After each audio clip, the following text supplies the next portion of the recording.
Bertemu kembali kita dalam Badan Beruniform Persatuan Pandu Puteri Malaysia.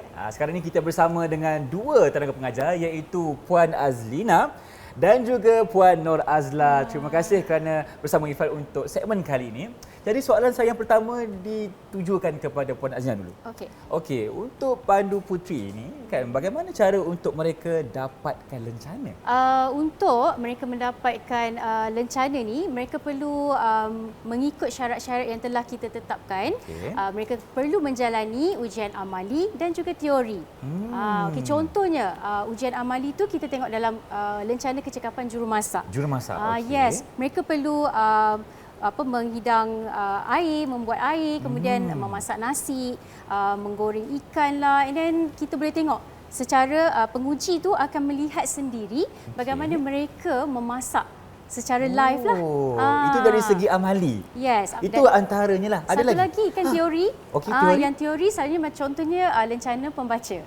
Macam mana pula tu kita nak semak dari segi teori itu? Syarat dia buat sinopsis. Kemudian ada juga ujian dia untuk membalut, cara dia membalut buku. So benda tu dia akan buat di hadapan penguji. So penguji akan memberi ulasan lah. Bila dia dah siap everything tu, dia kena dokumentasikan dalam buku law. Dan adalah susunan-susunan yang perlu mereka ikut. Dan mungkin Puan boleh ceritakan sedikit mengenai buku law tu. Dalam buku log tu kita nampak macam susah. Mula-mula kita rasa susah, tapi bila mereka dah mula membuat, mereka akan rasa sebab kita dah ada macam daripada prinsip asas tu kita dah ada sarang dia. Dia ada dia punya template. So dia akan ikut saja. So dalam tu wajib mereka ada biodata. Kemudian dia mesti sertakan syarat-syarat ujian lencana yang dia ambil tu. Kemudian dia perlu membuat satu laporan. Laporan. Kemudian pelaksanaan ujian ni macam mana?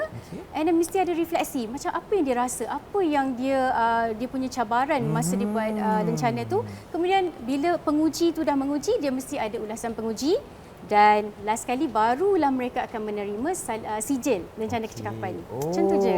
Itulah caranya, wahai Pandu Puteri di luar sana, cara untuk anda mendapatkan lencana. Baik, nampaknya Puan Nur Azla tak sabar-sabar nak berikan input. Jadi sekarang ni Puan, saya tanya Puan lah, dari segi anugerah, apa anugerah yang diberikan kepada Pandu Puteri sebenarnya? Irfan, dalam program Pandu Puteri Tunas ada dua anugerah yang ditawarkan. Yang pertama, anugerah peringkat cawangan. Jadi kita sebut anugerah Pandu Puteri Tunas Ketua Pesuruhjaya Cawangan. Yang kedua, peringkat kebangsaan, anugerah Pandu Puteri Tunas Ketua Pesuruhjaya. Jadi bila peringkat kebangsaan yang akan sampaikan anugerah Ketua Pesuruhjaya. Kalau peringkat cawangan tu negeri, Irfan. Jadi kalau peringkat cawangan, Ketua Pesuruhjaya Cawangan yang akan menyampaikan anugerah. Tapi ada syarat-syaratnya, Irfan. Apa syarat-syaratnya, Puan? Syarat-syaratnya untuk mendapat anugerah peringkat cawangan, mereka kena menyiapkan banyak tugasan. Yang pertama tadi mesti prinsip asas. Lencana-lencana dalam prinsip asas mesti lengkap. Dalam prinsip asas ada 4 lencana. Dah lengkap 4 lencana, mereka mestilah dilantik. Bila dilantik, mereka akan memakai lencana pelantikan. Ini prinsip asas. Dah habis tu, jadi mereka dapat 5, Irfan. 1, 2, 3, 4, 5. 5. Kemudian program untuk mendapatkan anugerah Topes 1. Topes 1 dia kena menyiapkan 5 lagi lencana. Bila 5 lencana, dia dah dapat Topes 1. Dia nak teruskan pula Topes 2. Berapa lagi lencana? Ikut lagi ini, diikut turutan ni. Bila kita calon-calon dapat lencana, mereka akan lekatkan ikut turutan. Jadi dapatlah Topes 2. Bila Topes 2, syarat dia mesti sudah ada sekurang-kurangnya 2 lencana kolektif. Lencana kolektif tadi ada 5 berdasarkan 5 elemen. Jadi nak dapatkan anugerah peringkat cawangan, calon-calon mesti ada 16 lencana atau 15 minimum. 15 minimum. Dan 2 lencana kolektif. 15 dan campur 2 lencana kolektif. Kemudian dapat yang ini, topes 1, topes 2. Dia dah layak untuk anugerah peringkat cawangan. Selain itu tentang buku log. Jadi kami akan nilai buku log mereka, Irfan. Ini cara penyediaan buku log. Jadi sekarang kami panggil file log. Jadi file log sekarang untuk program baharu, jadi mereka dah diberi modul. Baik. Jadi modul mereka menyiapkan, mendokumentasikan segala ujian amali dan teori tadi dalam bentuk bertulis. Jadi inilah caranya. Contoh lencana kecekapan kawat dan istiadat. Ini cara dengan tersusun ya. Nampaknya file log ni kena sistematik jugalah puan ni. Kita didik mereka. Betul. Sebab untuk mencapai anugerah ni, mereka ni kita pilih yang agak boleh menggunakan komputer sebab zaman IT sekarang. Zaman dulu dia mau tulis tangan. Dia tulis tangan. Boleh tulis tangan. Jadi ini dia. Pastikan dia punya tulisan tu kemas jelas. Jadi mereka menyiapkan file log ini berdasarkan modul. Jadi modul yang disediakan adalah semua tentang lencana wajib sahaja. Jadi ada 18 tadi lencana wajib. Jadi 18 ada modul.